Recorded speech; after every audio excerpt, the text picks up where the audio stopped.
Welcome to Dependable Flame, where we explore vintage petrol lighters, ashtrays, tobacconiana, and other useful mechanisms.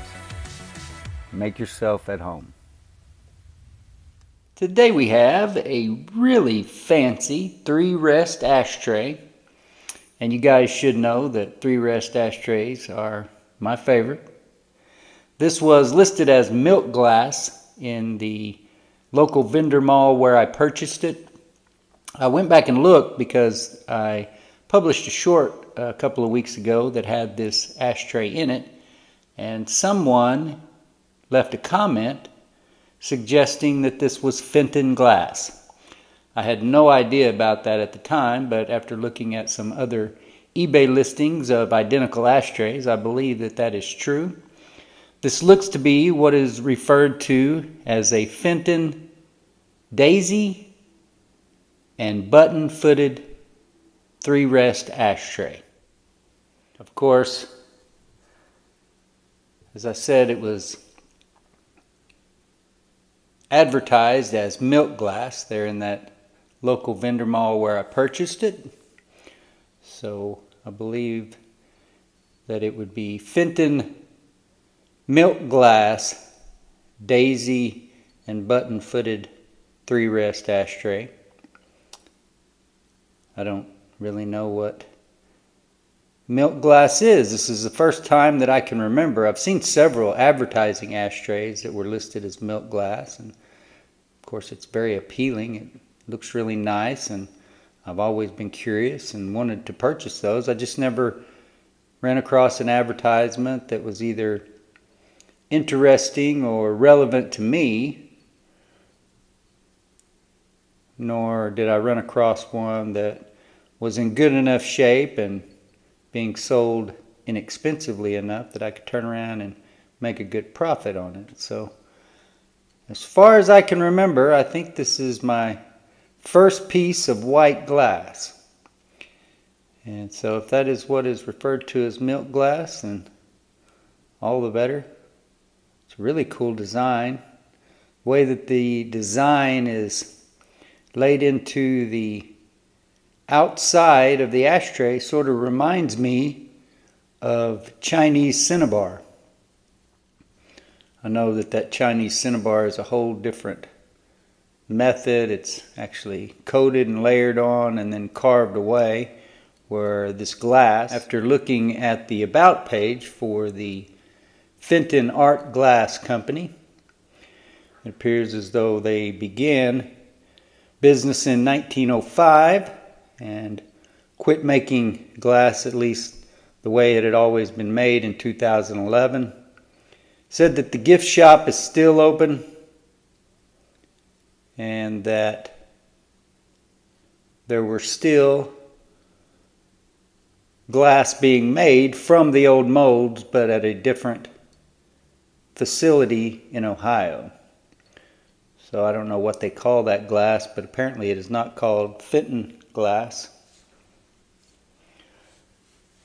The description that I saw on eBay that says daisy and button-footed, that's interesting to me. You can see the seams that cut through every third. I guess this is what you would call the daisy. Not sure. I'm not really that artistic of a person. But anyway, it said daisy and button-footed.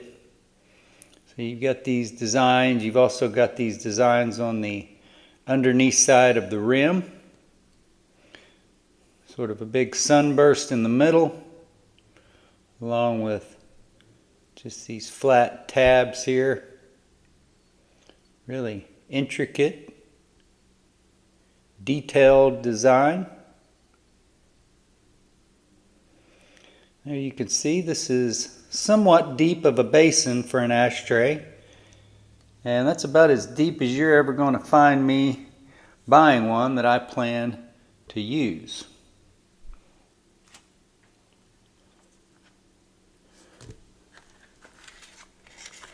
Normal disclosure, you guys know that I do not smoke tobacco cigarettes. These tobacco cigarettes are for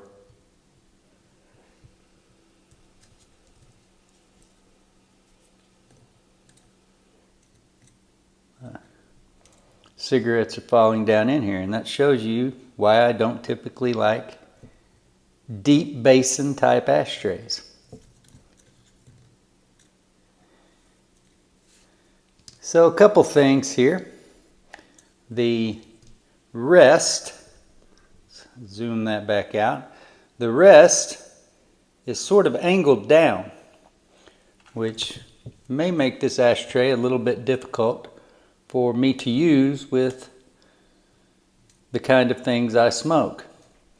Now, this is one that I bought at the local dispensary. The ones that I typically put together are a little bit longer, and so it might balance a little bit better.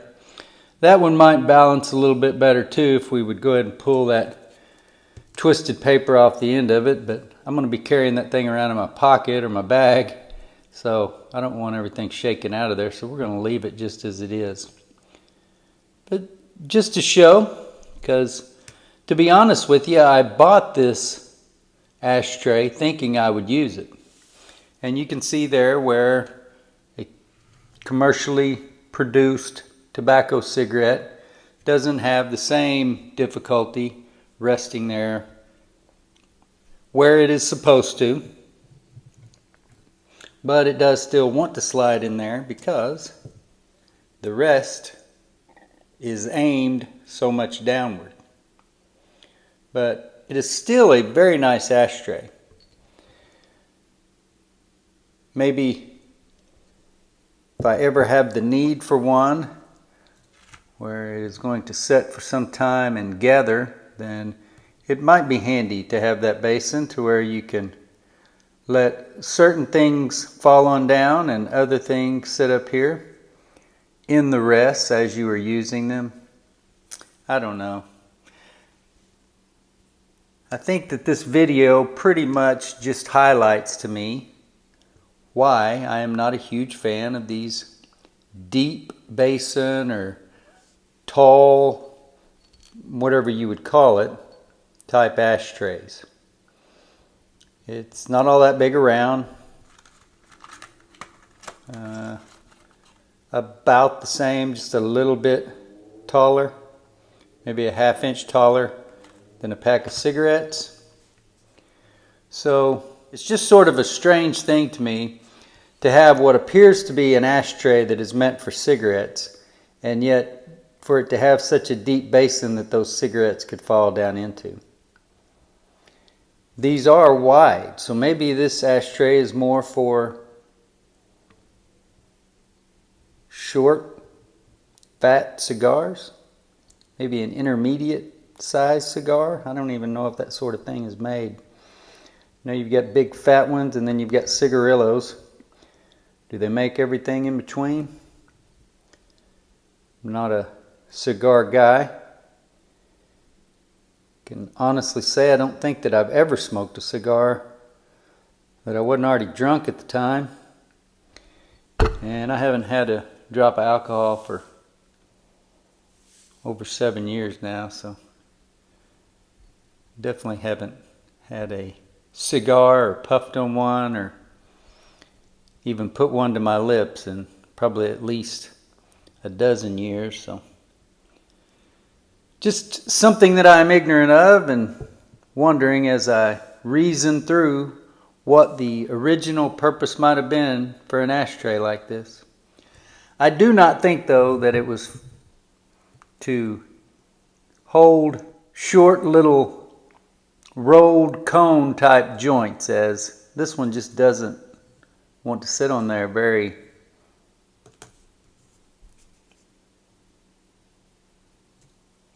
well at all. The cigarette will, the joint does not. Until next time.